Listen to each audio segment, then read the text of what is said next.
মুহররমের মাসের ফজিলত কেন হলো 10 দিন, চাঁদের 1 তারিখ থেকে 10 তারিখ লাঠি খেলার জন্য, নাকি লাঠি খেলার জন্য, ঢোল বাজার জন্য, কিছু তো কহেন না আপনারা ভাইরে? কেন এই 10 দিনের ফজিলত হলো? আমরা সবাই জানি এই চাঁদের 10 তারিখে হযরত হোসেন রাদিয়াল্লাহু তাআলা আনহু আল্লাহর নবীর নাতি কত সহে গেলাতে প্যারা লাতি কারবালার মাঠে শহীদ হয়ে গেছেন। ওরে আল্লাহ, এটা হাদিসের কথা। আর নবী বলেছেন যে আমার হোসেনকে ভালোবাসে, নবী আমাকে ভালোবাসে। আল্লাহ রাসূল বলেছেন, আরে আমার উম্মত, তোমরা যদি আমাকে নবী ভালোবাসতে চাও, আমার নাতি হাসান হোসেনকে তোমরা ভালোবাসতে হবে। একদিনকার ঘটনা, আল্লাহ নবীর একজন স্ত্রী বসে আছেন পাঞ্জরে, মনে হয় উম্মে সালমা রাদিয়াল্লাহু তাআলা আনহা মনে হয়। পাঞ্জরে হাসান হোসেন ছোট বাচ্চা, 2-3-4 বছরকার বাচ্চা পাঞ্জরে বসে আছেন।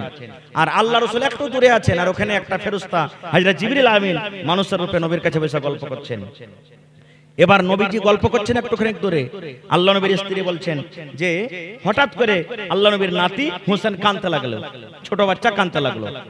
তখন কাঁদতে লাগলো, তো আমি তাকে হাত খান ছেড়ে দিলাম। এবার বাচ্চাটা কাঁদতে কাঁদতে কাঁদতে নবী সাহেব পাঞ্জরে বসে গেলেন। নবী সাহেব তাকে বুকে জড়িয়ে ধরলেন। এবার ধরার পর বলেন, এই চুপো চুপো চুপো, কান্দিয়ে না, চুপো। চুপে গেলেন। এবার জিবরিল ফেরেশতা বলছেন, ও নবী গো, এটা আপনার কে বলছে? আমার নাতি।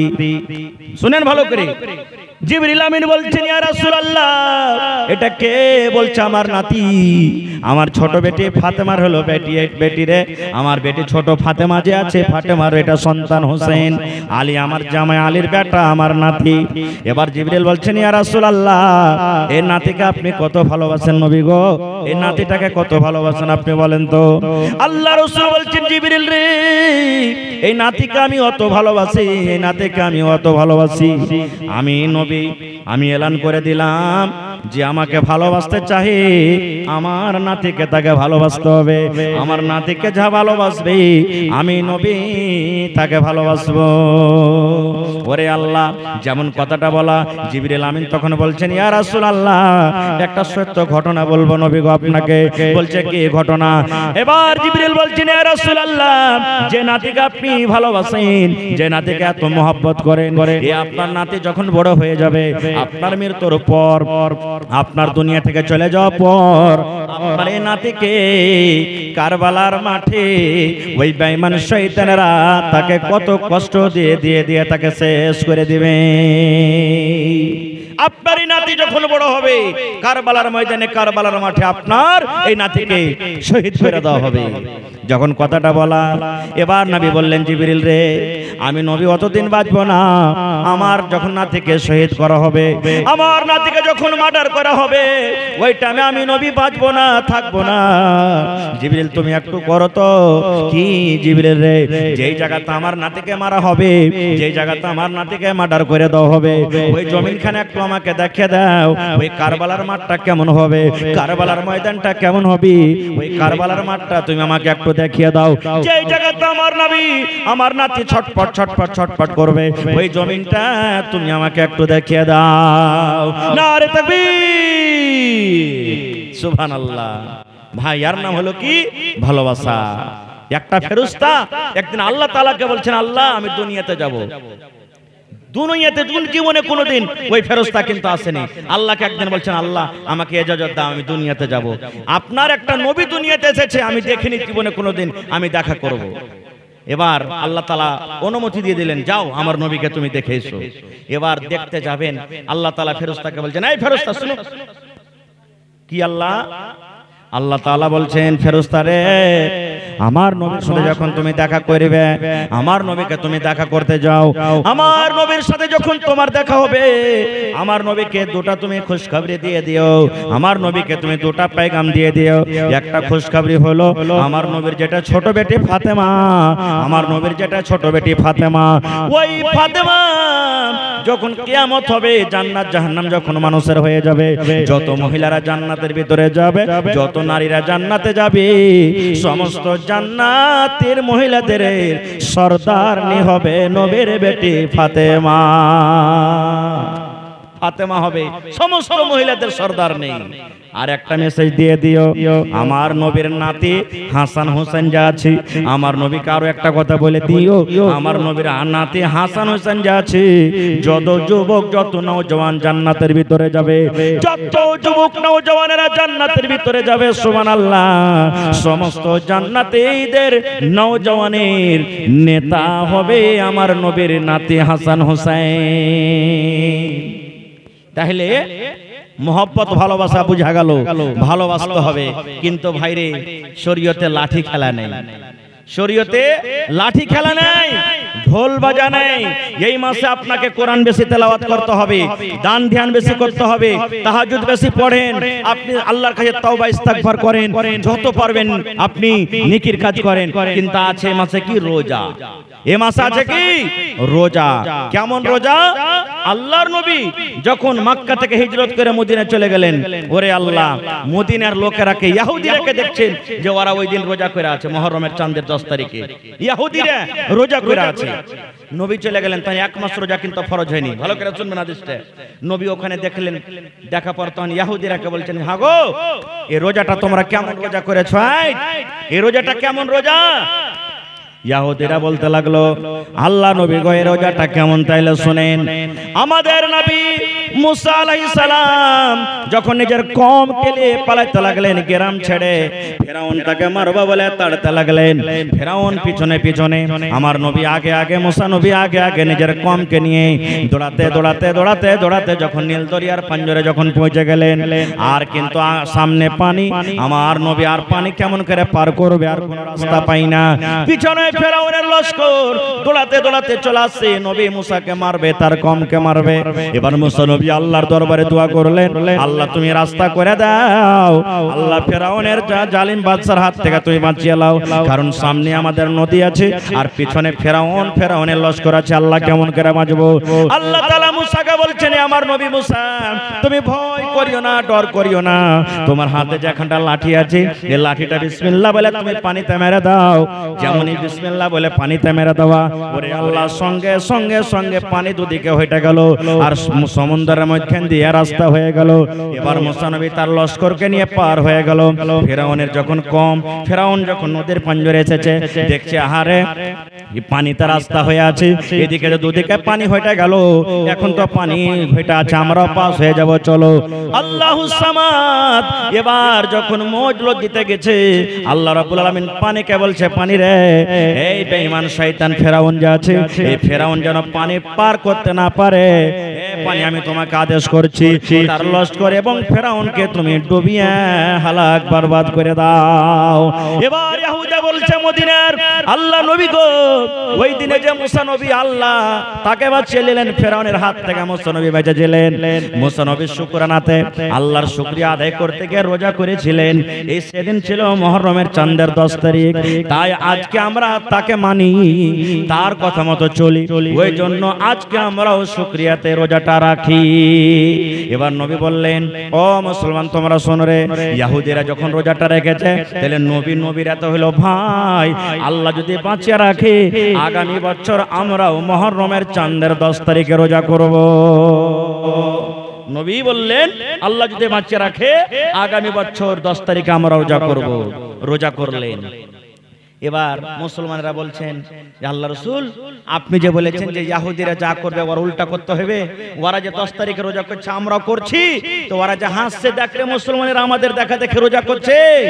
আল্লাহ রাসূল বললেন, সাহাবীরে, আল্লাহ যদি আমাকে বাঁচিয়ে রাখে, আগামী বছর যদি আমি বেঁচে থাকি, ইহুদিরা চাঁদের 10 তারিখে রোজা করে, আল্লাহ যদি আমাকে বাঁচিয়ে রাখে, ওদের উল্টা করব। উল্টা কেমন করে করব? চাঁদের 9 তারিখে একটা রোজা করব, আর চাঁদের 10 তারিখে একটা রোজা করব। ওরে আল্লাহ, তখন থেকে নিয়ে মুহররম মাসের 2টা রোজা, বেটা ছেলেরা রোজাটা করবে, বেটি ছেলেরা রোজা করবে, ছোট বাচ্চা রোজা করবে, বড় মানুষ রোজা করবে, বুড়ারাও রোজা করবে, জওয়ানও রোজা করবে। আল্লাহ রাসূল বলেছেন, যদি চাঁদের 9 তারিখে একটা রোজা, মুহররমের চাঁদের 10 তারিখে একটা রোজা, 2টা রোজা যদি কেউ করতে পারে, তার জীবনের 1 বছরকার যেটা গুজরে গেল, আল্লাহ রাব্বুল আলামিন 1 বছরকার গুনাহ তার মাফ করে দেবেন। সুবহানাল্লাহ। 1 বছরকার গুনাহ maaf করে দিবেন আল্লাহ তাআলা, ছোট ছোট গুনাহ যদি মুহররমের চাঁদের 2টা রোজা করতে পারে।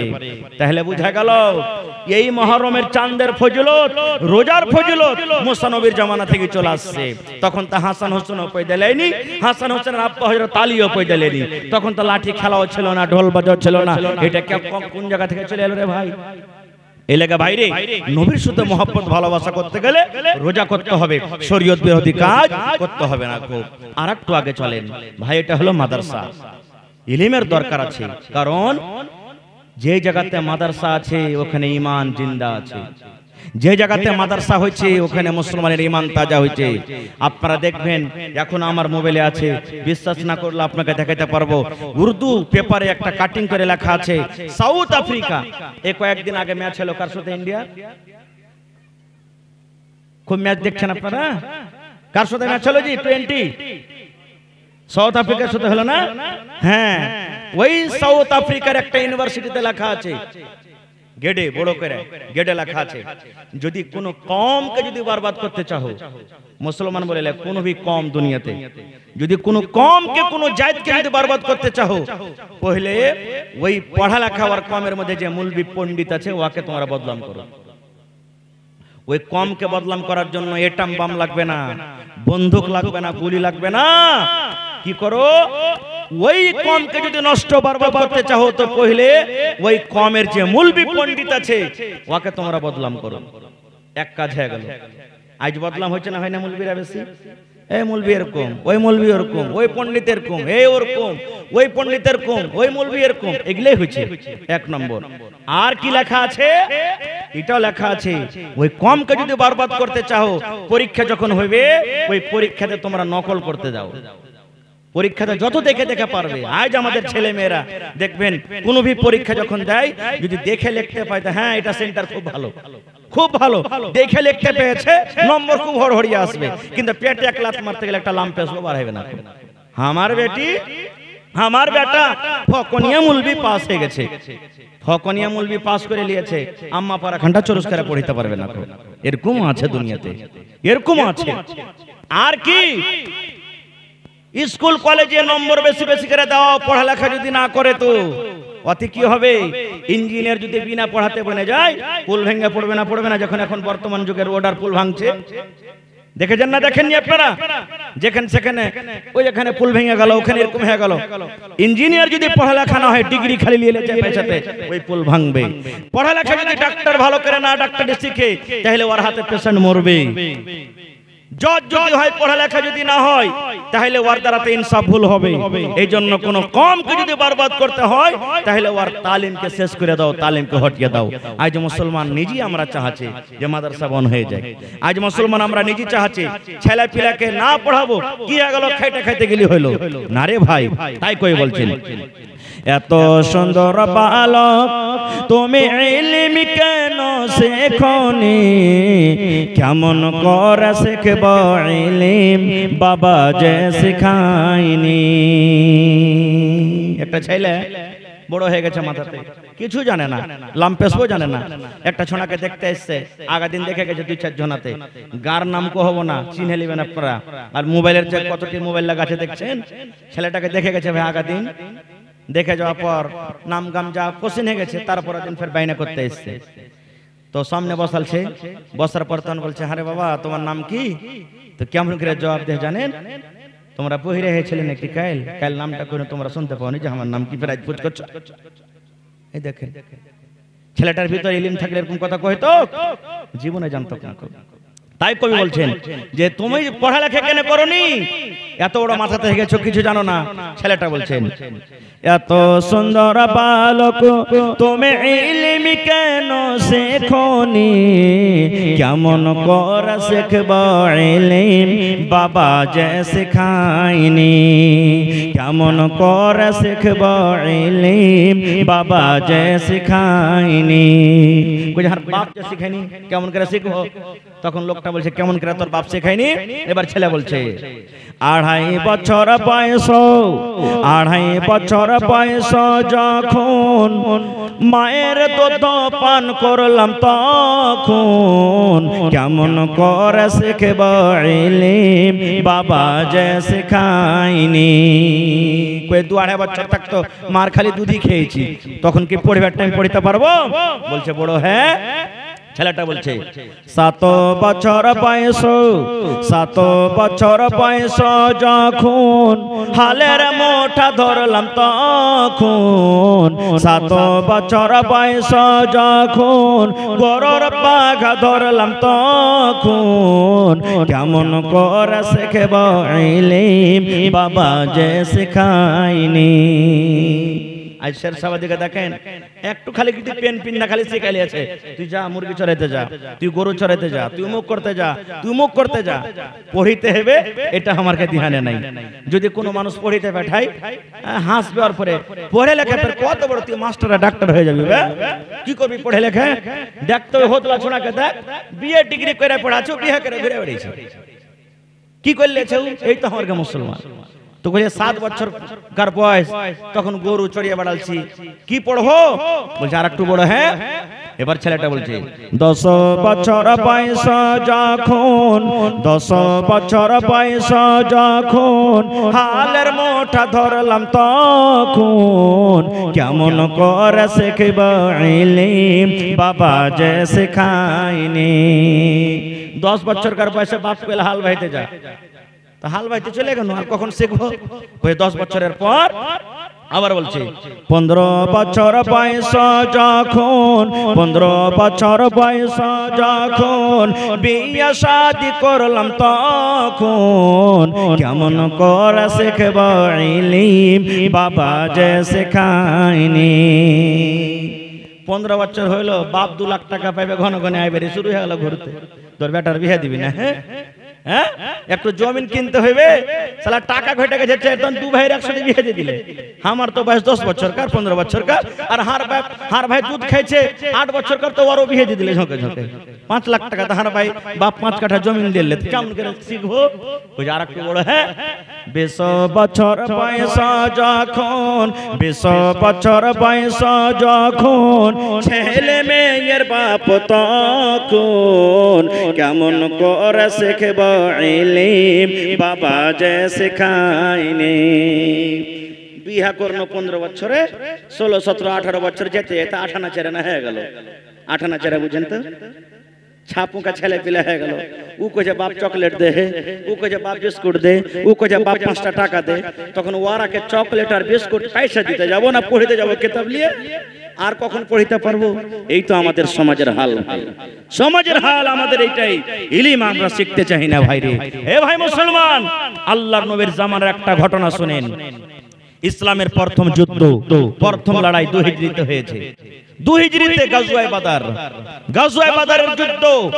মুশরিক বেঈমান ৭৭টা মারা গেছে, ৭৭টাকে মুসলমানরা ধরে নিয়ে চলে গেছে, বাড়িতে রেখেছে। বাড়িতে রেখেছে 1 দিন 2 দিন 3 দিন 5 দিন 10 দিন কেটে গেল। সাহাবে কেরাম এসে বলছেন ইয়া রাসূলুল্লাহ, কতদিন এরা রাখবো?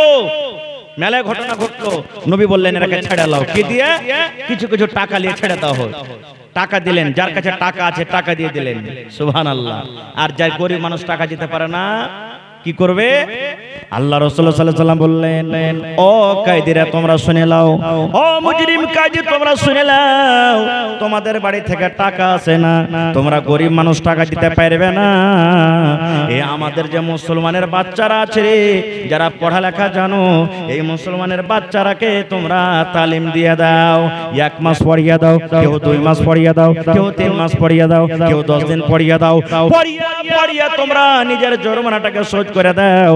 যেদিন পড়িয়ে পড়িয়ে পড়িয়ে তোমাদের জরিমানাটা শোধ হয়ে যাবে, সেদিন তোমাকে আজাদ করে দেব, সেদিন তোমরা বাড়িতে চলে যাও। তালিমের দেখেন কত আহমিয়ত। শুধু তা নয়, ওই লড়াইটাতে নবীজির চাচা হযরত আব্বাস ধরা পড়েছেন। নবীজির চাচা, নিজের চাচা হযরত আব্বাস, ভালো করে শুনবেন। ওরে আল্লাহ, সব মুজরিমকে বেঁধে রেখেছে, দড়ি দিয়ে দিয়ে বেঁধে রেখেছে। আল্লাহর নবী যে ঘরে শুতে আছেন, নবীজির চাচা ওই নবীর ঘরের পাঞ্জরে আব্বাসকে বেঁধে দেওয়া হয়েছে। আব্বাস শরীর স্বাস্থ্যতে একটু মোটা, তাকে দড়ি দিয়ে যে বেঁধেছে, ওরে আল্লাহ দুখানা হাত এমন করে বেঁধে রাখা আছে রে ভাই, হাতের দড়ি খানটা কচে গেছে, এমন করে কষ্ট হয়েছে। নবীর চাচা রাতের বেলাতে কষ্ট হচ্ছে, এরকম ভাবে কোঁতরাইছে, কষ্ট হয়েছে। আল্লাহ নবীর চোখে ঘুম আসে না, নবী বিছান থেকে উঠে গেলেন রাতের বেলাতে। নবীজির চাচা যে ঘরখানে বান্ধা আছে, নবীজি ওই ঘরের ভিতরে যায়, বলছেন চাচা কি হয়েছে? যে এখনো কিন্তু চাচা মুসলমান হয়নি। নবী বলছেন চাচা কি হয়েছে তোমার? কেন তুমি এত কষ্ট পাও? কেন তুমি কোঁতরাও? তোমাকে কি ভোক লেগেছে? না রে ভাতিজা ভোক লাগেনি। তোমাকে কি পিপাসা লেগেছে? না রে ভাতিজা পিপাসা লাগেনি। তাহলে চাচা গো তুমি এত কেন কোঁতরাও?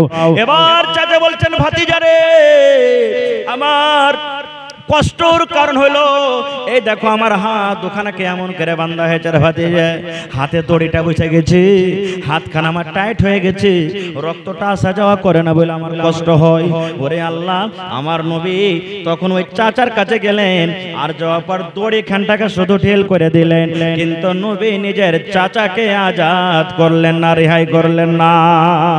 নবীজি চাইলে চাচাকে ছাড়তে পারতেন, কিন্তু ছাড়লেন না। খুব ভোরবেলাতে শুনলেন সাহাবায়ে কেরাম দিয়ে বলছেন নবীজি কেন আপনার চাচাকে ছেড়ে দেননি? বলছে আরে খাপা, মুসলমান মুসলমান যেমন হয় ভাই হয়, ওরা হলো ভাই, এই জন্য ও তো মুজরিম, আমি কেমন করে ছেড়ে দেবো, ইনসাফ বরাবর, এই জন্য নবী ছাড়লেন না।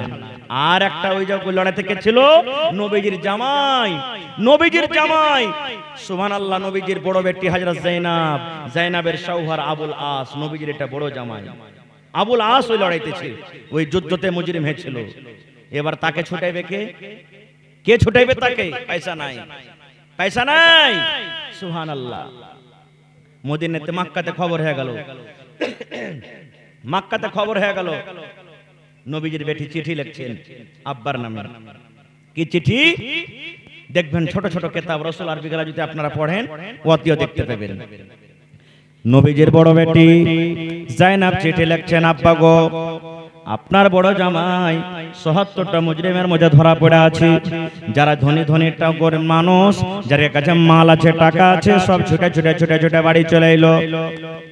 আব্বা গো, আপনার জামাইয়ের কাছে কিছু নাই, কোনো টাকা নাই, পয়সা নাই, এখন আপনার জামাই কিন্তু মুশরিক হয়েছে, মুসলমান হয়নি, এই জন্য তাকে ছোটাবো বলে কিছু নাই।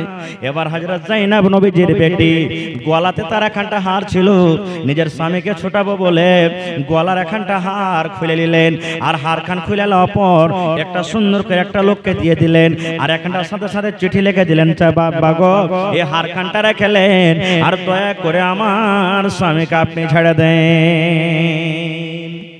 মা খালার ক্ষেত্রেও স্বামীর পরে কত ময়া দয়া।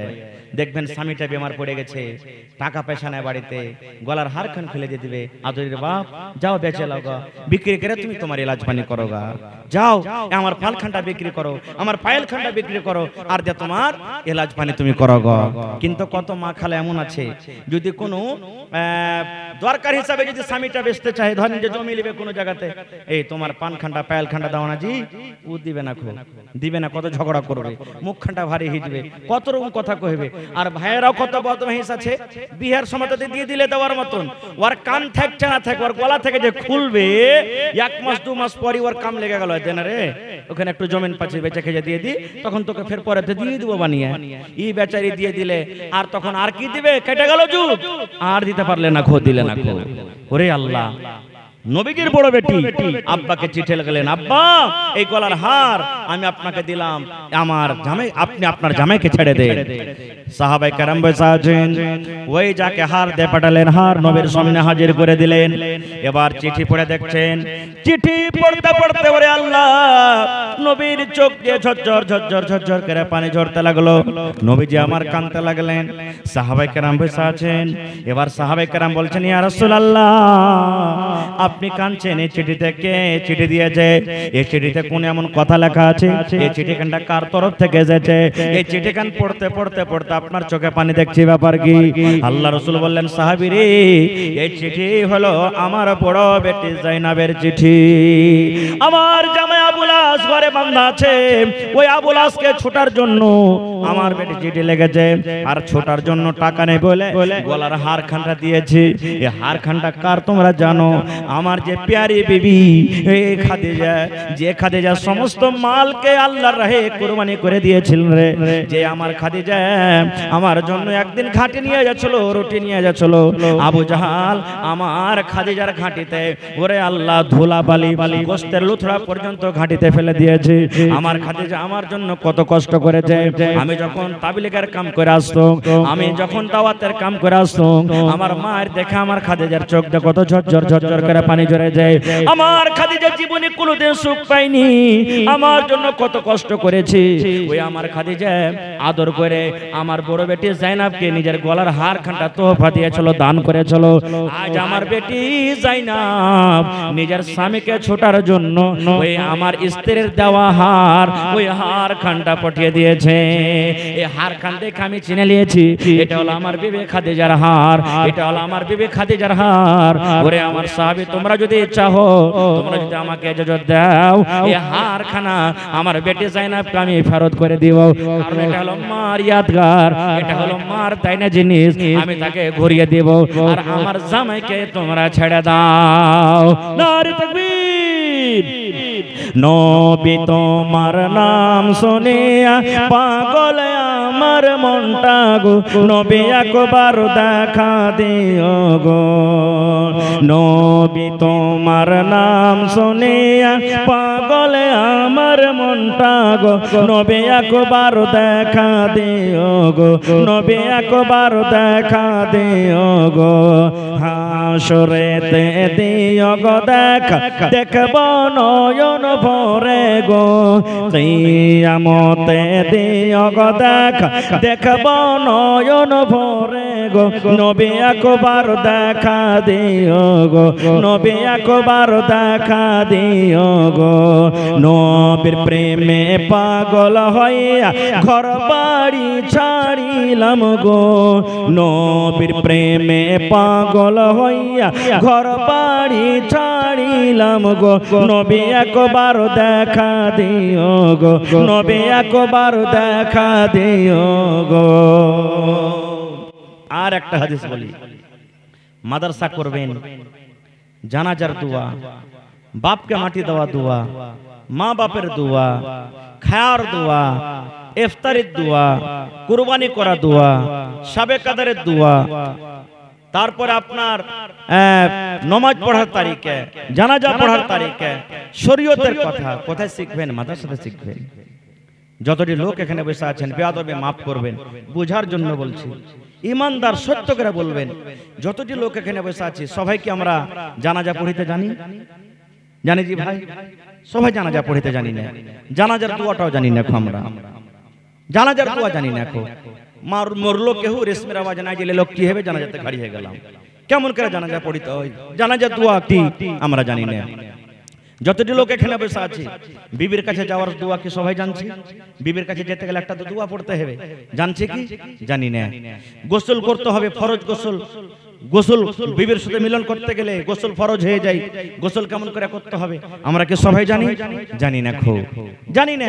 এই গেলাম ডোলে, হড় হড় হড় হড় করে দু চার ডোল জ্বালিয়ে দিলাম, মোটর চালু করে দিলাম, গোসল করে চলে এলাম। জি না, নবীর তারিখের মতন যদি আপনার গোসল না হয়, গোসল হলো না খুব আপনার। আর একটা কথা বলে দি, আল্লাহ তাবারাক ওয়া তাআলা মা খালাদেরকে প্রত্যেক মাসে মাসে 2 দিন 4 দিন 5 দিন 10 দিন করে একটা বেমারি দিয়েছে। সেটা হলো কি? মাসে খায়, যাকে আমরা বলি মাসে মাসে আছে। ওই মা খালা কি করে? নামাজ পড়বে না, তখন রোজা করবে না। খুব ওই হালাতে জয় দিন 2 দিন 3 দিন 4 দিন 5 দিন না পা খেয়ে থাকবে। ওই সময়তে রোজাও করবে না, নামাজও পড়বে না। আর পুরুষেরা বিবির কাছে হাম বিস্তারিয়ে করবে না, চুমাচাটি করতে পারবে, গায়ে গায়ে মিলিয়ে শুতে পারবে, এক জায়গাতে আরাম করতে পারবে, হাতের খেতে পারবে, কিন্তু তার সাথে সহবাস করতে পারবে না। আর একটা কথা বলে দিই, এমন দুনিয়াতে মা আছেন এমন দুনিয়াতে বেটি আছেন, এমন দুনিয়াতে বহিন আছেন, মাসে 3 দিন 4 দিন দূরের কথা, মাসে 15 দিন 20 দিন করে তার হইতে রক্ত আসতে থাকে। এরকম আছে না নাই? আজ ভালো হইলো, 2 দিন পর ফের রক্ত দেখা দিলে, 2 দিন পর ভালো হইলো, ফের 2 দিন 1 দিন পর ফের রক্ত দিলে। কত মা খালাতে এমন আছে যে 15 দিন 20 দিন লাগাতার হইতে লিখছে রক্ত। এবার উকে মাসে তাহলে নমাজ রোজা কোনোদিন করবে না? ভাইরে শোনেন, একটা হলো নেফাস, নেফাসের খুন, একটা হলো হাজের খুন, আর একটা হলো ইস্তেহাজার খুন। এই 3টা রক্তকে আমাদেরকে আলাদা আলাদা করে জানতে হবে। একটা হলো হাজের খুন, হাজের রক্ত কাকে বলে? মা খালাদেরকে মাসে 3 দিন 4 দিন 5 দিন 6 দিন করে মাসে মাসে যখন আসে, মা খালারা যখন সাবালিকা হয়ে যায়, বহিনেরা যখন সাবালিকা হয়ে যায়, আল্লাহ রাব্বুল আমিনের পক্ষ থেকে মাসে 3 দিন 4 দিন 5 দিন 6 দিন করে একটা রক্ত আছে। এটাকে বলা হয়েছে হায়, এটাকে বলা হয়েছে মাসিক। যেই দিন না পাক হয়ে থাকবে রে বোন, ওই দিন তুমি নামাজ পড়বে না, ওই দিন তুমি রোজা করবে না। আল্লাহ রাব্বুল আমিন জীবনের মতো ওই নামাজটাকে তোমার maaf করে দিয়েছে, কিন্তু রোজা maaf করেনি। এই জন্য যদি কোনো মা খালা রোজার মাসে না পাক হয়েছিল, ওই রোজা 3 দিন 4 দিন 5 দিন রোজা ছুটে গেছে, ওই রোজা কোটাই এখন পুরা করতে হবে। ওই বাকি রোজা কোটা এখন তাকে কাজা করতে হবে। এটা হলো হায়। আর একটা হলো কি? ইস্তেহাজা। ইস্তেহাজা কাকে বলে? এটা হলো একটা বেমারি। এটা হাইজলে রে ভাই, এটা একটা বেমারি। কত মা খালা 15 দিন হয়ে গেল ভালো হইতে পারে না, 20 দিন ধরে রক্ত আসছে ভালো হয় না, 3 দিন ভালো, 2 দিন ভালো, 5 দিন পর আর রক্ত দেখা যায়, ভালো হইতে পারে না। ওই মাকে বলবো, বোন রে, এটা হাইজ নয় গে মা, এটা হাইজ লয় রে বোন। যদি এরকম কোন মা খালার রক্ত আসে, এলাচ পানি করে যদি ভালো না হয়, আল্লাহ নবী তার অপশন দিয়ে দিয়েছে। ওগুলা কথা কোথায় শিখবেন? এই মাদ্রাসাতে শিখতে হবে, এই মাদ্রাসাতে কিতাব পড়বেন, শিখতে পাবেন, অন্য কোনো জায়গাতে শেখা যাবে না। আল্লাহ রাসূল বলেছেন, মহিলা রে, ওইটা তোমার একটা রক্ত ফেটে, ওইটা তোমার একটা নাস ফেটা রক্ত আছে, ওইটা তোমার হাইজ লয়, ওইটা হলো ইস্তেহাজা। নবী বলেছেন, যদি কোনো মহিলার মাসে 15 দিন 20 দিন 10 দিন 1 মাস করে রক্ত আসতে থাকে, রাসূল বলেছেন, যখন তুমি ভালো ছিলে, আগে যখন তুমি ভালো ছিলে, তোমার মাসে 3 দিন 4 দিন করে রক্ত আসতো, এই মাসের মধ্যে তোমাকে গিনতি করতে হবে যে আমার মাসে 20 দিন রক্ত আসছে, আগেকার ভালোতে 5 দিন চলে আইলো, 5 দিন তুমি হাইজার বাদ দিয়ে দাও, 6 দিনকার দিন তুমি টাইমে টাইমে গোসল করো আর নামাজ পড়ো, প্রত্যেক টাইমে টাইমে গোসল করো আর নামাজ পড়ো। বলবেন, মাওলানা গোসল করতে পারবো না, ঠান্ডার সময়তে 5 বার গোসল করতে আমাকে পেরেশানি আছে, আমার কষ্ট হয়, 5 বার গোসল করতে পাবো না। তাহলে মাকে বলবো, বোন রে, জোহরের নামাজটা একটু ঢিলা করে দেন আর আসরের নামাজটা একটু চড়িয়ে দেন।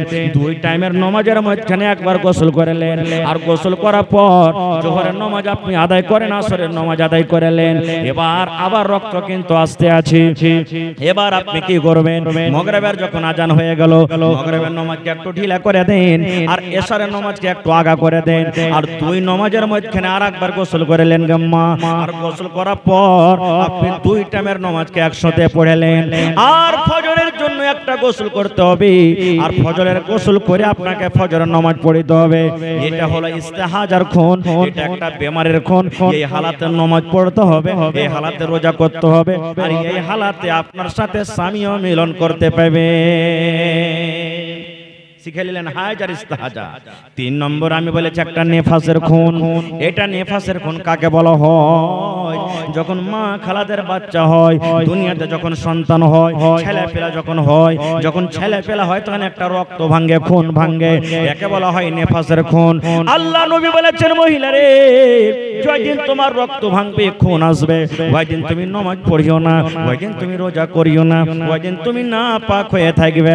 কিন্তু ওরে আল্লাহ, এখন মা খালাদের মধ্যে একটা ফতোয়া চলেছে যে 40 দিনকার আগে নামাজ হবে না রে মাগি রে, 40 দিনকার আগে তোর নামাজ হবে না, 40 দিনের আগে তুই কোরআন পড়তে পাবি না, 40 দিনের আগে তুই রোজা করতে পাবি না। সবারই জন্য 40 দিন নয়, কোন মহিলা 10 দিনে ভালো হয়ে যায়, কোন মহিলা 5 দিনে ভালো হয়ে যায়, কোন মহিলা 15 দিনে ভালো হয়ে যায়, কোন মহিলা 1 মাসে ভালো হয়ে যায়। যে যখন ভালো হয়ে গেল তারপরের দিন থেকে নামাজ রোজা করবে। 40 দিন সবার জন্য নয়। কোন মহিলা আছে 40 দিন পর্যন্ত রক্ত আসছে, ও 40 দিন পড়বে না। বাকি যে 10 দিনে ভালো হয়ে গেল 11 দিনকার নামাজ পড়বে, যে 20 দিনে ভালো হয়ে গেল 21 দিনকার দিন নামাজ পড়বে, যে 30 দিনে ভালো হয়ে গেল 31 দিনকার দিন নামাজ পড়বে। এটা হলো সহি মাসলা। এগুলো শিখবে কোথায়? এই মাদ্রাসাতে শিখবে। ভাইরে, তাহলে এই মাদ্রাসা চালাইতে গেলে এমনি চলবে না, এমনি মাদ্রাসা চলবে না। এই মাদ্রাসা হলো একটা পাওয়ার হাউস। পাওয়ার হাউস আমাদের কোথায়? জাগালিতে না? জোরে বলেন, জাগালিতে পাওয়ার হাউস। ওখানে লাইন দিচ্ছে, এখানে ভ্যাপার জ্বলছে, আপনার ভ্যাপার জ্বলছে। জার্নিটার লাইন না থাকলে জার্নিটার চালু করছেন, সুবহানাল্লাহ। জার্নিটারে তেল না থাকলে জার্নিটার চলবে রে ভাই? হানা বলেন, চলবে? আর জার্নিটার যদি না চলে তো বল জ্বলবে? জ্বলবে। এই মাদ্রাসা হলো মুসলমানের জন্য পাওয়ার হাউস। Power house. বাচ্চা এখান থেকে 100টা বাচ্চা পড়িতে আসবে, পড়ে যাবে, গোলাপ ফুল মহকিবে, আর মার্কারির মতন হেলোজেনের মতন তার ভিতর জ্বলবে, আলো হবে। এই মাদ্রাসা হলো একটা জার্নিটার। এই মাদ্রাসাকে আপনাকে তেল দিতে হবে। তেল মানে টাকা দিতে হবে, জমিন দিতে হবে, ফসল দিতে হবে, আপনাকে চারমে কোরবানির টাকা দিতে হবে, আপনাকে টাকা দিতে হবে, সময় দিতে হবে, সমস্ত জিনিস কুরবানি করতে হবে, তাহলে মাদ্রাসা চলবে। আর আরেকটা কথা জানলেন, আপনি মরে যাবেন, দুনিয়া থেকে চলে যাবেন, আপনার মাদ্রাসাতে পড়ে যদি আপনার বাচ্চা কিছু নাই পড়তে পারে, শিখতে পারে, যদি আপনার জন্য একটু দোয়া শিখেলে, রব্বির হামহুমা কামা রব্বায়ানি সগীরা, রব্বির হামহুমা কামা রব্বায়ানি সগীরা, এই দোয়াটার মানে হলো যদি আপনি দুনিয়াতে বেঁচে আছেন তাও, আর কবরের ভিতরে মরে চলে গেছেন তাও, আপনার বাচ্চা যদি অন্তর থেকে একবার আল্লাহকে বলে রব্বির হামহুমা, হে আল্লাহ তুমি আমার মা বাবার পরে রহম করো, দয়া করো, কামা রব্বায়ানি সগীরা, আল্লাহ যেমন ছোট কালে আমার পরে রহম করেছো, দয়া করেছে, আল্লাহ এর কোন দয়া তুমি আমার মা বাবার পরে করো। ছোট বাচ্চার দোয়া তো আল্লাহ কবুল করবে, আপনারা জানছেন। ভাইরে, দেখি আজকের জালসাতে কোন আল্লাহর এমন বান্দা আছেন 1 কাঠা 2 কাঠা 5 কাঠা এই মাদ্রাসার নামে জমিন দান করতে পারবেন? কেউ?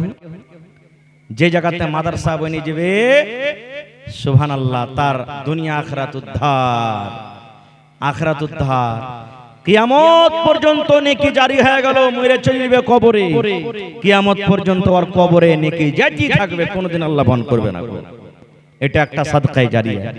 কিংবা জমিন নাই, দেখি কোন আল্লাহর বান্দা আছেন 1 কাঠা জমিনের টাকা যা হবে আমি দিয়ে দেবো মাদ্রাসাতে, কোরআনের জন্য, কোরআনের জন্য, কোরআনের মহব্বত ভালোবাসাতে, আল্লাহ আল্লাহ রাসূলের মহব্বত ভালোবাসাতে আমি 1 কাঠা জমিনের দাম 1 লাখ হোক, 50,000 হোক, যা আপনার রেট চলছে আপনি দান করতে পারবেন। দেখি, এবং 10,000 করে দেখি 5টা লোক 5,000 করে, তারপরে 30 পারা কোরআন, 30 পারা কোরআন আল্লাহ দান করেছেন। 1,000, 2,000, 3,000, 1,000, 2,000, 3,000 এই করে 30 পারা কোরআন মাজিদের দাম। দেখি কোন আমার ভাই আছেন, মা খালা দাদি নানি আছেন, যে 1 পারা করে কোরআনের দাম 1,000 কিংবা 2,000 টাকার টাকা দান করবেন। মা খালারাকে বলবো, এই বছরে যত জালসা করলাম এই গ্রামও কাঁসার থালি, কাঁসার বদনা, কাঁসার গিলাস, বকরি, এই গত রাতের আগা রাত্রে খাইরেগঞ্জে একটা জালসা করতে গেছে, সুবহানাল্লাহ, ওখানে একটা খাসি পাওয়া গেছে। তাও তার আগা বছর একটা মাদ্রাসা জালসা করেছিলাম, ওই জায়গাতে একটা গরু পাওয়া গেছিল সেই জালসাতে। আজকে দেখি কোন মা খালা দাদি নানি আছে, এই মাদ্রাসার জন্য একটা ছাগল দান করতে পারবে, খাসি হোক কিংবা পাটি হোক, গলার হার দান করতে পারবে, নাকের দান করতে পারবে, কানের বালি দান করতে পারবে। দেখি কাঁথা, গিলাস, বদনা যা বাড়িতে আছে আল্লাহ রাহে দান করতে পারবেন। আল্লাহুস সামাদ। এই দেখেন 30 পারা কোরআনের আবদার করেছি আমি, তার মধ্যে নমর চঞ্চল রে, আজ মন মোর চঞ্চল রে ভাই, ঝরে দুটি আখি, বোঝাইলে বোঝেস না তুই কোন জঙ্গলের পাখি রে, আজ মন মোর চঞ্চল রে। কাঁচা বাঁশের খাট বাঁধিবে, শুকনো পাতের ডোর,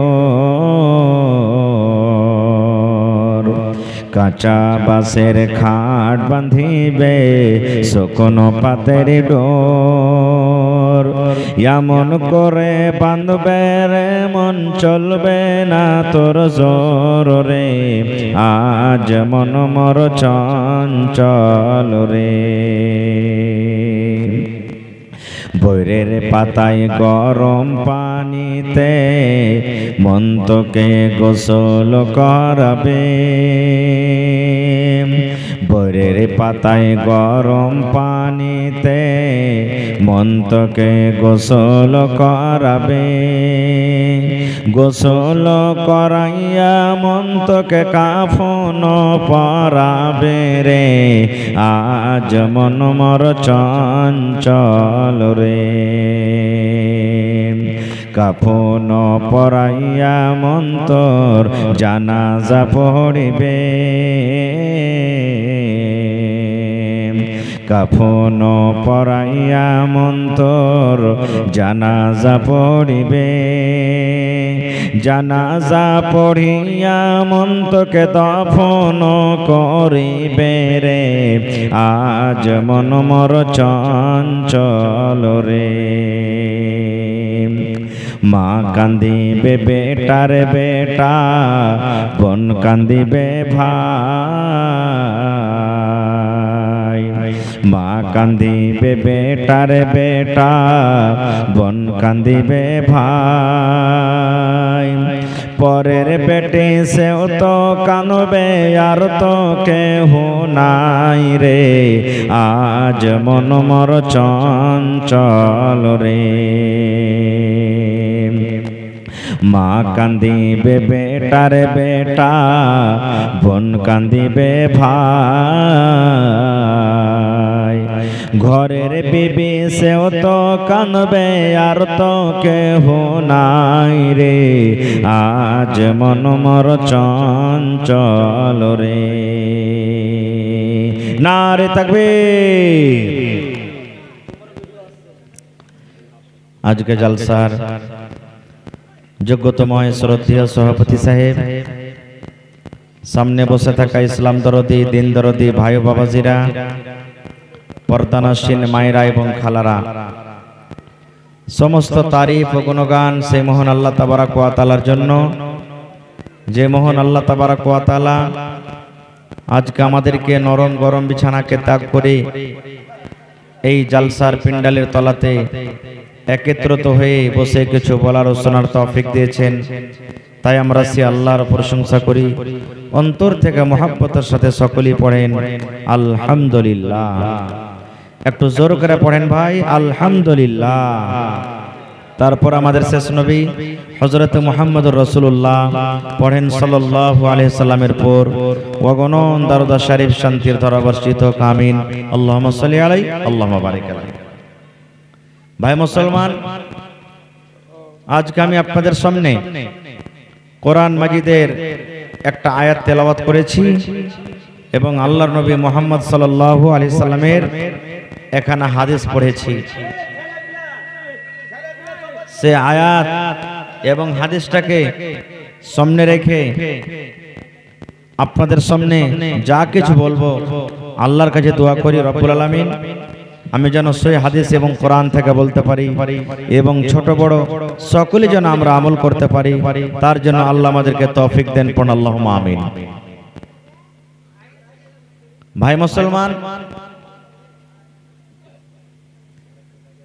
আজকে আমি আপনাদের সামনে মুহাব্বত ভালোবাসা সম্পর্কে কিছু কথা রাখবো। মুহাব্বত ভালোবাসা কি জিনিস, কার সাথে মুহাব্বত করতে হবে, ভালো কাকে বাসতে হবে, কোন লোকটাকে ভালোবাসতে গেলে আল্লাহ জান্নাত দিবেন, এই সম্পর্কে কয়েকটা কথা বলবো।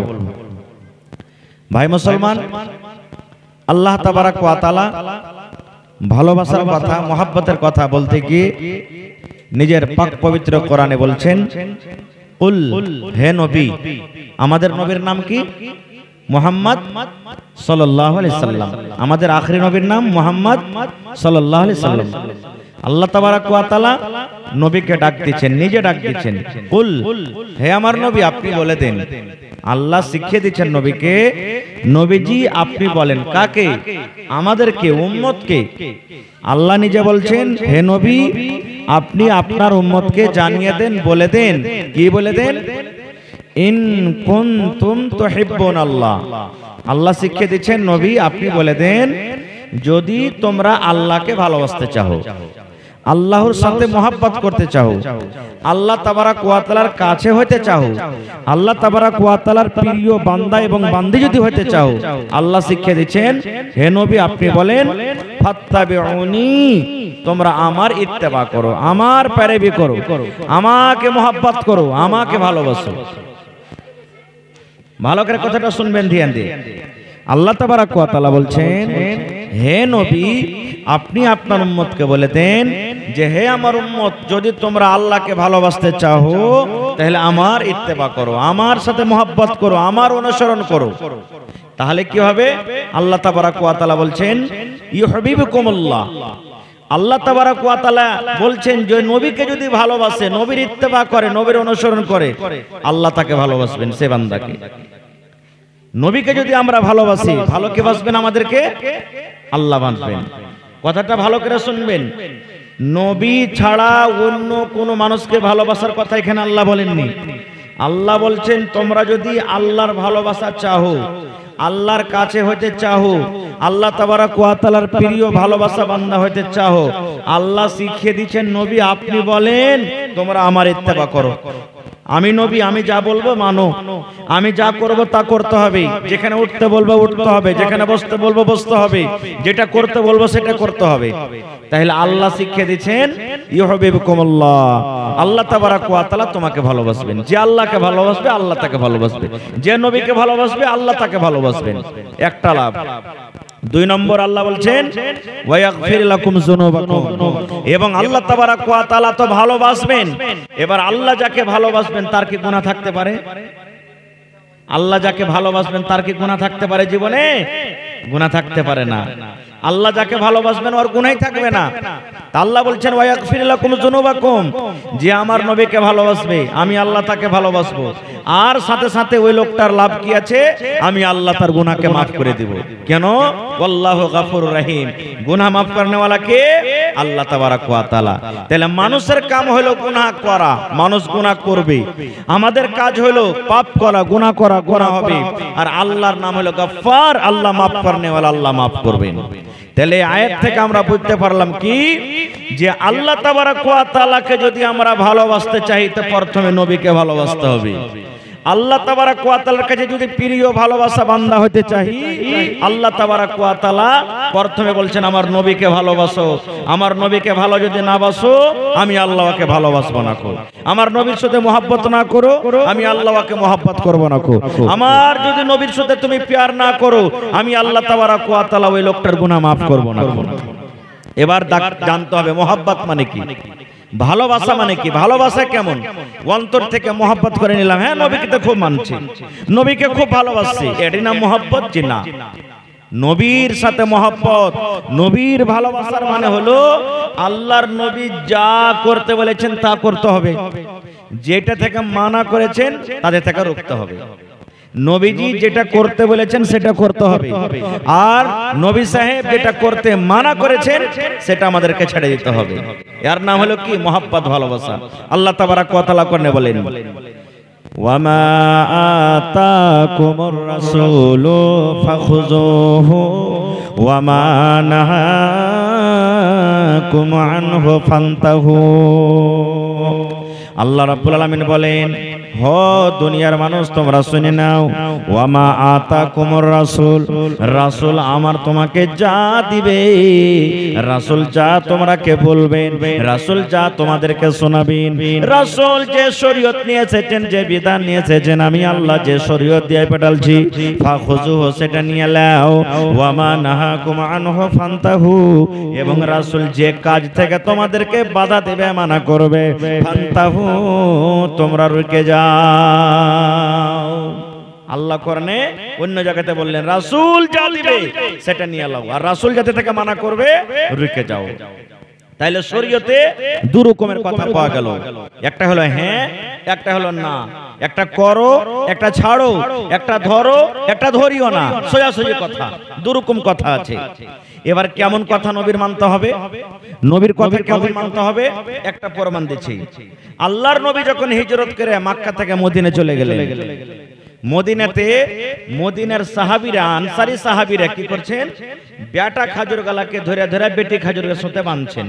কেমন করে বাঁধছিলেন ওরা আল্লাহ জানে। বেটা খাজুরের গাছ আর বেটি খাজুরের গাছকে বাঁধছেন এক জায়গাতে। নবীজি দেখলেন ওরাকে, দেখা তখন বলছেন, হাগো এগুলা তোমরা কি করছো? বেটা খাজুরকে দেখছি বেটি খাজুরের সাথে তোমরা বাঁধছো, এটা করে কি হবে? তখন আনসারী মদিনার সাহাবীরা বলছেন, ইয়া রাসূলুল্লাহ, আমরা এজন্য করছি, এই কাজটা করছি তো খাজুর বেশি ধরছে, খাজুর বেশি ধরছে, এজন্য আমরা করছি যে আমাদের ফসলটা বেশি হবে। আল্লাহ রাসূল বললেন, হ্যাঁ খ্যাপা ছাড়া দাও, এগুলা করতে হয় না, এগুলা করার দরকার নাই, আল্লাহ যেটা জবাব দিবে এগুলা করার দরকার নেই। নবীর কথা সাহাবায়ে কেরাম কত মানছেন দেখেন, ছেড়ে দিলেন, করব না নবীজি, তো না করতে হবে না, ছেড়ে দিলেন। ফসল হইলো তা আর সব বছরের তুলনাতে খুব কম হইলো, কিন্তু এবার বছরে কম হইলো, কারণ ওই যে বেটা বেটি খাজুরকে বান্ধা ছেড়ে দিলে খুবই কম হইলো। এবার সাহাবায়ে কেরাম তখন আল্লাহ রাসূলের কাছে চলে গেলেন, যাওয়ার পর তখন বলছেন, ইয়া রাসূলুল্লাহ, আমরা বেটা খাজুরের গাছকে বেটি খাজুরের সাথে বাঁধি, প্রত্যেক বছর যেমন খাজুর হয় ওই মতন খাজুর কিনতে বেকার হয়নি, ওই মতো খাজুরে বেকার ধরেনি। এবার রাসূল কি বলেন জানেন, এরে আমার উম্মতেরা, ও আমার সাহাবীর দলেরা, তোমরা শুনে নাও, আমি নবী, খেতের বারে আমাকে জ্ঞান নাই, খেতের বারে আমাকে জানকারি নাই, খেতে কেমন করে করতে হবে আমি জানি না, খেতের জ্ঞান তোমরা যতক্ষণ রাখো আমি নবী রাখি না, ফসল সম্পর্কে জমির চাষবাস কেমন করে করতে হবে তোমরা বেশি জানো, আমি নবী জানি না। তাইলে বাবা তোমরা শুনে নাও, যখন আমি দুনিয়াদারি কোনো কথা বলবো ওই কথাটা শুধু আমারই শুনতে হবে তা নয় রে, দুনিয়ার যখন কোনো কথা বলবো ওই কথাটা আমার থেকে যদি তোমরা বেশি জানো, তোমাদের তাজরুবা যদি বেশি থাকে, তাহলে ওই সময়টা আমার কথাটা তোমরা মানিও না, শুনিও না। আর শরীয়তের যখন কোনো কথা বলবো, শরীয়তের যখন কোনো কথা তোমাদেরকে শোনাবো, ওই কথা কিন্তু তোমাদেরকে মানতে হবে। বাবারে শোনো, তোমরা যে খাজুরের গাছে বেটা খাজুর বেটি খাজুরকে ধরে ধরে বাঁধছিলে, আমি নবী এটার ব্যাপারে আমাকে জ্ঞান ছিল না, আমি জানছিলাম না, এই জন্য আমি তোমাদেরকে বলেছিলাম এটা হলো দুনিয়াবি ফসল, এটা দুনিয়াবি চাষ, যাও যাও যাও যাও, তোমরা যেমন ফসল করছিলে তেমন করো, দুনিয়ার যখন কোনো কথা বলবো তখন তোমরা মানো, কিংবা আমাদের চাইতে তোমাদের জ্ঞান বেশি আছে তোমরা মানিও না, কিন্তু শরীয়তের কথা, দিনের কথা যখন বলবো তখন ওই কথাটা মানিও। কথাটা ক্লিয়ার হয়ে গেল। নবীর কথা কখন মানতে হবে, যে কথাটা নবীর না শুনতে গেলে গুনাহ হয়ে যাবে, কথাটা নবীর মানতে হবে। দুনিয়াদারিতে যদি কথা নবীজি বলেছেন কিছু, যেমন একটা উদাহরণ দিলাম, এই ধরনের কথা যদি আপনাকে ভালো লাগে তো মানেন, আর যদি না মানেন আপনার গুনাহ হবে না। আর একটা কথা শুনেন, আল্লাহর নবীর স্ত্রী আহা আবু সুফিয়ানের বেটি রামলা রাদিয়াল্লাহু তাআলা আনহা, আবু সুফিয়ান নবীর একদিক থেকে চাচা, একদিক থেকে শ্বশুর, বেটির বাড়ি বেড়াইতে গেছেন। আমরা যেমন বেটির বাড়ি বেড়াই, নবীজি তার জামাই, আবু সুফিয়ান হলো নবী সাহেবের শ্বশুর, আর তার বেটির নাম হলো রামলা রাদিয়াল্লাহু তাআলা আনহা, বেটির বাড়ি বেড়াইতে গেছেন। আচ্ছা বলেন তো, আমরা যদি আমাদের বেটির বাড়ি বেড়াইতে যাই, আপনারা যদি বেটির বাড়ি বেড়াইতে যান, বেটি আদর করবে না করবে না? বসতে দিবে না দিবে না? পানি দিবে না দিবে না? ইহা তাককে কত মা খালা এমন আছে, পুরুষটা যদি হাট বাজার করতে যদি একটু লেট করে দেখো গাইল দিবে, গোলাম হদমা মুখ পোড়া, এতক্ষণ থেকে নাস্তা আঁকা আনতে লাগে, এতক্ষণ থেকে গেল ওই যে আর করে গাইল দিবে। কিন্তু নবীর মোহাব্বত দেখেন, আবু সুফিয়ান নবীর শ্বশুর জামাইয়ের বাড়ি বেড়াইতে গেলেন, বেটির বাড়ি বেড়াইতে গেলেন, দয়ার নবী ঘরে বসে আছেন, আবু সুফিয়ান যে চাইলেন, বেটি রে আমি তোমার আব্বু এসেছি, তুমি আমাকে বাড়িতে আসার পারমিশন দাও। এবার নবীজি বললেন, কে এসেছে রামলা বলো তো? নবীজি নিজের বিবিকে বলছেন, বিবি রে কে এসেছে?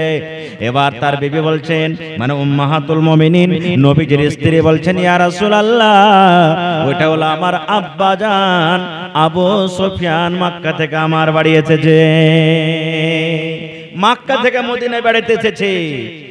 সুবহানাল্লাহ। নবী বললেন তোমার আব্বাকে আসারে অনুমতি দিয়ে দাও, তোমার আব্বাকে বাড়িতে ঘরে আসার অনুমতি দিয়ে দাও। ওরে সুবহানাল্লাহ, এ আমার ইসলামপুর গ্রামের মায়েরা খালারা শুনেন, নবীর মহব্বত ভালোবাসা দেখেন। রামলা আল্লাহ নবীর স্ত্রী আবু সুফিয়ানের বেটি, ওরে আল্লাহ নবীর জন্য বিছানা বিছা আছে, নবী যে বিছানাটাতে আরাম করে নবীর জন্য বিছানা বিছা আছে, চৌকিতে খাটে কিংবা পালঙ্গে বিছানা বিছা আছে। এবার যেমনই তার আব্বা জান ঘরের ভিতরে ঢুকেছে, আব্বাকে বসতে না দিয়ে হঠাৎ করে উঠে এবার আবু সুফিয়ান নবীর বিছানায় বসতে যাবেন। এরকম টাইমে এরকম সময়তে বেটি বলছে আব্বা গো একটু দাঁড়াও, ও আমার আব্বা একটু দাঁড়াও। আবু সুফিয়ান দাঁড়িয়ে গেলেন, বেটি রে কি হয়েছে? এই কথাটা বলার পর আবু সুফিয়ান বলছেন আমার বেটি আমাকে বিছানা খানটা না বিছিয়ে ওই যে বিছানা খান বিছা ছিল সাথে সাথে সাথে জমা করে কোনাতে রেখে দিলে, কোনাতে রেখে দিলে জমা করে। আবু সুফিয়ান বলছেন বেটি রে এটা তুমি কি করলে? আমি তোমার যে আব্বু, আমি যে তোমার আব্বা জান, তুমি আমাকে চাদরে বেচতে না দিয়ে তুমি কেন বিছানাটা জমা করে নিলে? কারণটা কি কিছু বলতে পারি না। হ্যাঁ আমার মায়েরা খালারা শুনেন, এবার আল্লাহ নবীর স্ত্রী বলছেন আব্বা গো আপনি হলেন আমার আব্বা জান, এটা সত্য কথা, আর আমি হলাম আপনার বেটি, এটাও সত্য কথা। আব্বা গো তাইলে শোনেন, আপনি যে বিছানাখানা বসছেন এই বিছানাখানটা হলো কার? যে বিছানাতে আপনি বসতে যাচ্ছিলেন এই বিছানাখানটা হলো কার? বলছে হ্যাঁ জানি। বলছে কার? বলছে আমার জামাইয়ের। বলছে আব্বা গো আপনার জামাই হতে পারে, আপনার জামাই, কিন্তু আপনার জামাইয়ের আগে এটা হলেন একজন নবী মুহাম্মদ সাল্লাল্লাহু আলাইহি সাল্লামের বিছানা। আর আব্বা এখন আপনি মুসলমান হননি, এখন আপনি কাফের হয়ে আছেন, মুশরিক হয়ে আছেন। আবু সুফিয়ান কিন্তু তখন মুসলমান হয়নি। বলছেন আব্বা গো আপনি হলেন একটা মুশরিক, আপনি এখনো মুসলমান হননি, কাফের হয়ে আছেন, বেঈমান হয়ে আছেন। আর একটা মুশরিক মানুষকে আমি বেঁচে থাকতে কালে আপনি আমার আব্বা হয়তো গেল, আমি নবীর বিছানায় তাকে বসতে দিব না। নারে তাকবীর। আপনি মুশরিক হয়ে আছেন, এখনো মুসলমান হননি, আর আপনাকে আমি নবীর বিছানায় বসতে দেব না, আপনি এখনো বসেন। এর নাম হলো কি? ভালোবাসা। এটা হলো কি? মুহাব্বত। সুবহানাল্লাহ। আর মুহাব্বত কি জিনিস? মুহাব্বত কাকে বলে? আপনি আমি কোনো আমল করছি, আমল করতে করতে শরীয়তের যখন কোনো বিধান পেয়ে গেল সাথে সাথে ছেড়ে দিতে হবে, এটা বলতে হবে না বাপদাদার কাল থেকে করে চলে আসছি, বাপদাদার কাল থেকে এগুলা কাজ করছি, আর এখন উলায়ে মুলবি হয়েছে ফতোয়া ঝাড়ছে। জি না, আল্লাহর নবীর জামানাতে আজকে যেমন কুটুম বাড়িতে আসলে কি দি? চা দি নাকি? চা দি, নাস্তা দি কুটুম বাড়িতে আসতে গেলে। আল্লাহর নবীর জামানাতে ফেভারিট নাস্তা কি ছিল? শরাব। শরাব, যাকে আমাদের ভাষাতে দারু বলি, শরাব। ওই জামানাতে শরাব। বাড়িতে যাইলো এই এক গ্লাস দাও, ওকে বাড়িতে যাইলো এক কাপ দাও, এই বাড়িতে যাইলো গ্লাস দাও। তখন শরাব হারাম হয়নি? 3 বারে শরাব হয়েছে হারাম। এবারে আবু তালহা রাদিয়াল্লাহু তাআলা আনহু তার বাড়িতে পার্টি চলছে। কিসের পার্টি? 10 জন 15 জন 20 জন এক জায়গাতে জমা হয়ে গেছে। যেমন এই জালসা শুনছেন আপনারা বসে বসে, এরকমই তার বাড়িতে পার্টি চলছে। আর পার্টিতে কি চলছে? একবারে শরাব চলছে। সবাই নিচে 1 গ্লাস 2 গ্লাস 3 গ্লাস যে যেমন খাই খেতে আছে। হারাম হয়নি তো? যে গুনাহ হবে শরাব পান করতে আছে। এবারে আনাস রাদিয়াল্লাহু তাআলা একটা ছোট ছেলে, আনাস বিন মালিক একটা ছোট ছেলে, এটা নবীজির খাদেম। ও বলছেন যে আমি লোকেদেরকে শরাব খাওয়াচ্ছি, আমি মদ পান করাচ্ছি। সুবহানাল্লাহ। এবার একটা এলান করনেওয়ালা গ্রাম দিয়ে হাট ছাড় এলান করছে, ইন্নাল খামরা কাদ হুররিমাত, ইন্নাল খামরা কাদ হুররিমাত, ইন্নাল খামরা কাদ হুররিমাত। এটা আরবি কথা, আরবিতে এলান করছেন, চলে যাচ্ছেন। এর মানে হলো ও মদিনার লোকেরা তোমরা শোনো রে, আজ থেকে শরাব হারাম হয়ে গেল, আজ থেকে মদ হারাম হয়ে গেল, আজকের পর থেকে আর মদ খেতে পাবে না, মদ হারাম হয়ে গেল, শরাব হারাম হয়ে গেল, শরাব আর পান করতে পাবে না। ইন্নাল খামরা কাদ হুররিমাত, শরাব হারাম হয়ে গেল, আর শরাব করতে পাবে না। সুবহানাল্লাহ। আবু তালহা বলছেন যে কিসের আওয়াজ এটা জি? বলছে যে আল্লাহ নবীর এলান হয়েছে যে আজ থেকে শরাব হারাম, আর শরাবের পার্টি চলছে। আমাদের জমানার যদি আমরা হইতাম, মৌলভী সাহেব হলে তো কি হলো, কি বলতাম জানেন? আবে লিয়েছি তো একটু দি, গিলাসটা শেষ করিয়ে দি, পেটে গেল, আচ্ছা জকে আছে তো এখানটা শেষ করে দিই, আজ থেকে হারাম হয়েছে না, খেয়ালি তারপরে তখন আর খাবো না।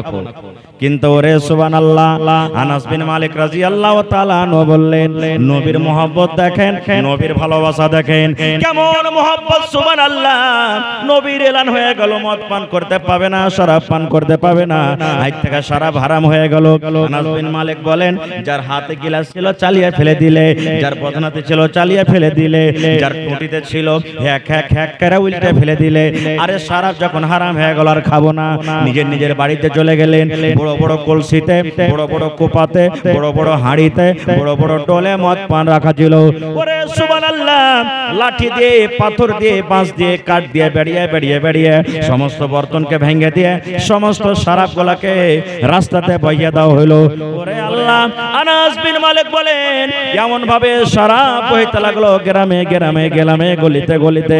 আনাস বিন মালিক বলেন, ওই দিনে ওই সময়তে মনে হয় শরাব এমন ভাবে গলিতে গলিতে বইতে লাগলো, মনে হয় নদী কেটে গায়ের ভিতরে বান চলাইলো। এর নাম হলো কি? মহব্বত, ভালোবাসা। নবী মানা করে দিলেন, করতে হবে না, খেতে হবে না, আর খাবো না খুব। এই মতো এই যে সামনে কি আসছে ভাই? মুহররমের মাস আসছে না, আসে না? সামনে মুহররমের মাস আসছে না, আসে না? ভাই একটু গল্প আপনারা কম করেন। মুহররমের মাস ভালো করে শুনেন। এটা কোন মাস চলছে ভাই ইংরেজিতে? ইংরেজিতে কোন মাস? জুলাই মাস। এটা ইংরেজি সাল। ইংরেজি সালে নতুন সাল কোন মাস থেকে হয়? জোরে বলেন, একটু কথা বলেন। জানুয়ারি থেকে। আর শেষ মাস ডিসেম্বর। এবার আপনাকে বলি, সামনে থেকে বলবেন, আরবিতে আরবিতে কোন মাসটা প্রথমে হয় বছরে? জি মাশাআল্লাহ, দেখেন ম্যাকম্যান বলে দিয়েছে, মুহররমুল হারাম। মুহররমুল হারাম, এই মাসে লড়াই করতে মানা, এই মাসে লড়াই করতে মানা, যুদ্ধ করতে মানা। আল্লাহ নবীর জামানাতে ওই বেঈমান মুশরিক ইহুদিরা এই মাসের ইহতিয়াত করত, কদর করত, লড়াই ঝগড়া এই মাসে করত না। গোটা 3 বছরে 3 মাস লড়াই ঝগড়া করত না, তার মধ্যে হলো একটা কি? মুহররমের মাস। এই মাসটার কথা ফজিলত জানেন? আল্লাহ নবী বলেছেন, গোটা বছরে 3টে মাস এমন আছে। এই আমার মায়েরা, খালারা, ভালো করে শুনেন, গোটা বছরে 3খানা মাসের মধ্যে 10টা করে দিন আছে। 3 10টার কাছে 3টা 10টা দিন এমন আছে আল্লাহ রাব্বুল আলামিন সেই 10 দিনে খুব ভালোবাসেন, সেই 10 দিনে ফজিলত রেখেছেন, সেই ইবাদতটা আল্লাহ রাব্বুল আলামিন বেশি বেশি করে করতে বলেছেন। কি কি 10 দিন? রমজান মাসটা আমরা সবাই জানি নাকি? অন্য মাসে নামাজ না পড়তে গেলেও রমজান মাসে পড়ি, অন্য মাসে তেলাওয়াত না করতে গেলেও রমজান মাসে তেলাওয়াত করি, অন্য মাসে তাহাজ্জুদ না পড়তে গেলেও রোজার মাসে তারাবি পড়ি। কেন? এই মাসে বেশি নেকি। আর খাস করে এক মাসের ভিতরে লাস্টের যেটা 10টা দিন আছে ওই মাসে বেশি করি, রোজার মাসে করি না। লাস্টের 10টা দিন আমরা বেশি ইবাদত বন্দেগী করি কেন? শাবে কাদার আছে বলে। আর শাবে কাদার যে পাইবে, আল্লাহ কোরআনে বলছেন, খায়রুম মিন আলফি শাহর, শাবে কাদার যারা পাইলিবে রে মুসলমান, 83 বছর 4 মাস ইবাদত করে জানে কি হবে। যারা শাবে কাদারে জাগবে, শাবে কাদার যদি পায়লায় 83 বছর 4 মাসে আমল করে জানে কি হয়, আল্লাহ একটা শাবে কাদারের রাতে অতখানি নেকি দান করবে। এই জন্য শাবে কাদার 10টা দিনের বেশি ফজিলত। আর একটা কখন? এটা কোন মাস বললেন? আরবিতে জিলহিজ্জা মাস। এই যে 10 তারিখে চাঁদের কি করনো? কুরবানি করনো। কুরবানি করার একদিন আগে রোজা করেছেন আপনারা? কেউ রোজা করেছেন? আরফার রোজা, 2টা রোজা আছে না, একটা রোজা আছে। আরফার একটা রোজা। চাঁদের 10 তারিখে কুরবানি, আর চাঁদের 9 তারিখে আরফার রোজা। কেন এই 10টা দিনের বেশি ফজিলত হলো? খালি কোরবানি করার লেগা লয়, কোরবানি করার জন্য নয় যে কোরবানি করতে গেলে আল্লাহর কাছে বেশি মান সম্মান। আল্লাহ রাসূল বলেছেন উম্মত রে, কোরবানির আগা দিন ছোট হোক বড় হোক নর হোক নারী হোক, কোরবানির আগা দিন চাঁদের 9 তারিখে যদি কোনো মুসলমান একটা রোজা করে, আল্লাহ রাসূল বলেছেন এক বছর যেটা গুজরে গেল আর আগামী 1 বছর যেটা আসবে জীবনের 2 বছরকার গুনাহ আর ফারি একটা রোজার করার কারণে আল্লাহ জীবনের সাগিরা ছোট ছোট গুনাহ 2 বছরকার গুনাহ আল্লাহ maaf করে দেবে। সুবহানাল্লাহ। একটা রোজা করবেন আর ফার বকরিদের আগা দিন 2 বছরকার গুনাহ maaf হবে। আরো মেলায় ফজিলত আছে, এইজন্য ওই 10 দিনের বেশি ফজিলত। এবার বলবেন হাজী মাওলানা